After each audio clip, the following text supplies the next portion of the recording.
60 days, that's all that's left before this year disappears forever. And most people, they'll end it exactly how they started. Scrolling, distracted, waiting for next year to fix everything. But not you, not this time. Because these final 60 days are your redemption arc. It's not about setting goals for 2026. It's about earning the right to enter it as a new version of yourself.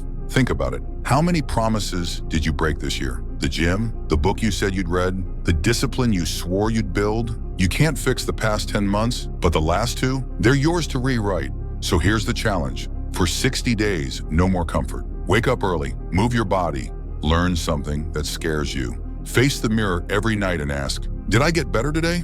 Every day is a battle between your comfort and your potential. And every time you choose discipline, you win. Because when January 1st comes, most people will be making resolutions. You'll already be unrecognizable. This is the last 60 days challenge. No resets, no excuses, just war. Your future self is watching right now, begging you to make these days count.